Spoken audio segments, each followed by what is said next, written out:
Welcome. This is Kristen on our journey through the Bible. So glad you could join me. Yesterday, Genesis 29, Jacob goes to Laban's, which is Rebekah's brother, and he ends up staying there for a month. And then Laban says, well, you shouldn't just work for me for free. We are family, but still. So he asks, what will your wages be? Well, Laban's got two daughters, and he kind of likes that younger daughter. So he says, I will work 7 years for your youngest daughter. And he does. But then Laban pulls a switcheroo on him at the wedding and puts his older daughter in there, unbeknownst to him, until he wakes up in the morning and finds that it's not the gal he worked 7 years for. So he works another 7 years for her as well. Boy, oh boy. Deception, deception. But it's kind of same kind of thing he did before too. He has did a little deception himself, and that's how he ended up there. Anyways, hope you heard it. If not, go back and you'll see it on my channel. That's chapter 29 of Genesis. And I hope you click like and subscribe. And if you want to watch these videos and come back each day with me on the journey and join me through the Bible, then just click the notifications and it'll tell you when I put another one on. And so far I've been pretty good about getting one on every day. So I'm going to do my best to stay on track with all that. But let's jump into chapter 30. This is another good one too. They all are. There's always something that the Lord teaches us, I think, in each chapter. So chapter 30 of Genesis. Now, when Rachel saw that she bore Jacob no children, Rachel envied her sister and said to Jacob, give me children or else I die. And Jacob's anger was aroused against Rachel, and he said, am I in the place of God, who has withheld from you the fruit of the womb? Good point. So she said, here is my maid Bilhah. Go into her, and she will bear a child on my knees, that I also may have children by her. Then she gave her Bilhah, her maid, as his wife, and Jacob went into her. And Bilhah conceived and bore Jacob a son. Then Rebekah said, God has judged my case, and he has also heard my voice and given me a son. Therefore she called his name Dan.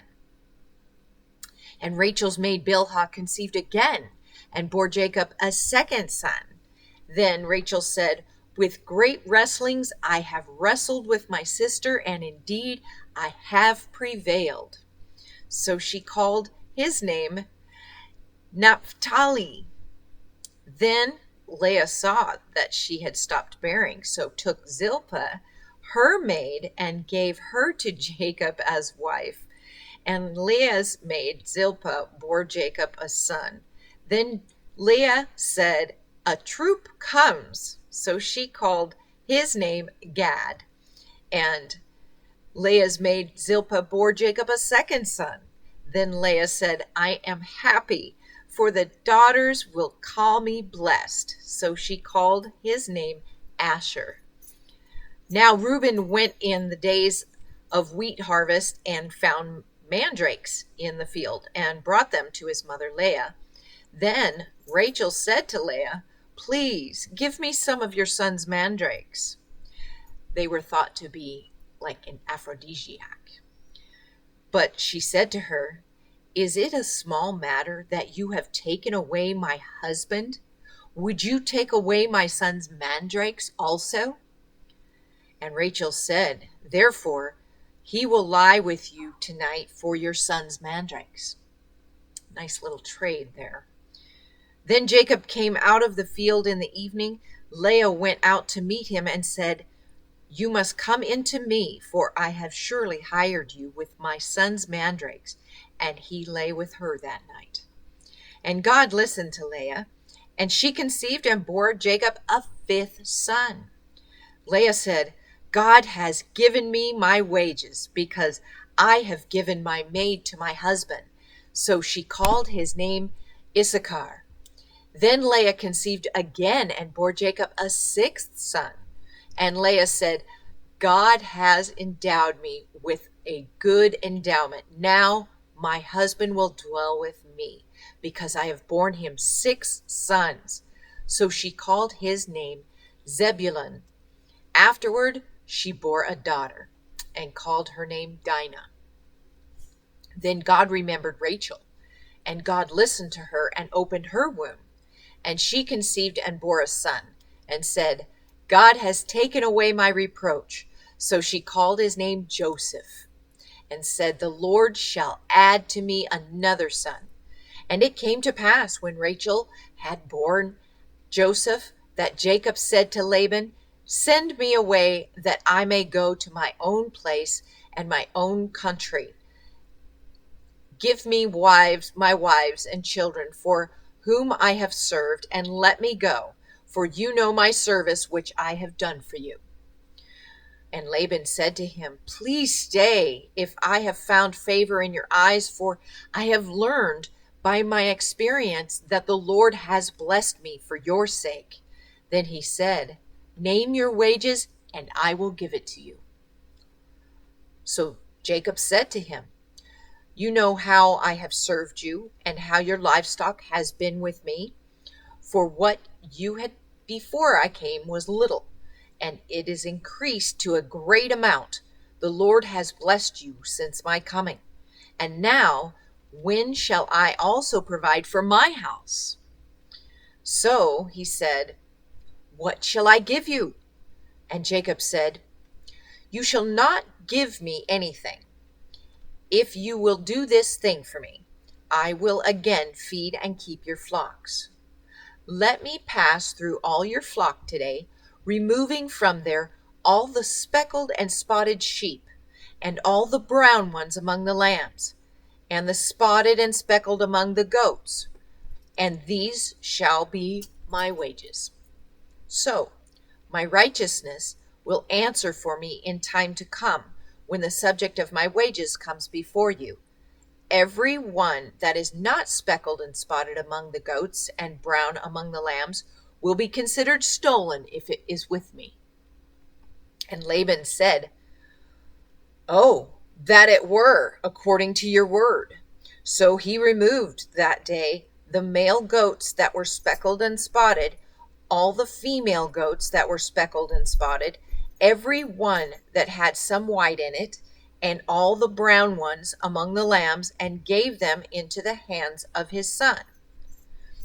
Then he put 3 days' journey between himself and Jacob fed the rest of Laban's flocks. Now Jacob took for himself rods of green poplar, and of the almond and chestnut trees peeled white strips in them, and exposed the white which was in the rods, and the rods which had been peeled. He set before the flocks in the gutters, in the watering troughs where the flocks came to drink, so that they should conceive when they came to drink. So the flocks conceived before the rods, and the flocks brought forth streaked, speckled, and spotted. Then Jacob separated the lambs, and made the flocks face toward the streaked, and all the brown in the flock of Laban, but he put his own flocks by themselves, and did not put them with Laban's flock. And it came to pass, whenever the stronger livestock conceived, that Jacob placed the rods before the eyes of the livestock in the gutters, that they might conceive among the rods. But when the flocks were feeble, he did not put them in. So the feebler were Laban's, and the stronger were Jacob's. Thus the man became exceedingly prosperous, and had large flocks, female and male servants, and camels and donkeys. I listened to Pastor Chuck Smith on this one, And he has some really interesting information and insight that explains about the striped rods and everything. There's some misconceptions out there about that and what Jacob was trying to do. So it's just really interesting, or at least I found it interesting. So, and always dig deeper into these chapters and go more in depth. There's so much more, so much more. And leave comments on what God reveals to you in each one of these chapters. And I hope you come back tomorrow. We'll be in chapter 31 of Genesis when Jacob leaves Laban. Another good one. They all are.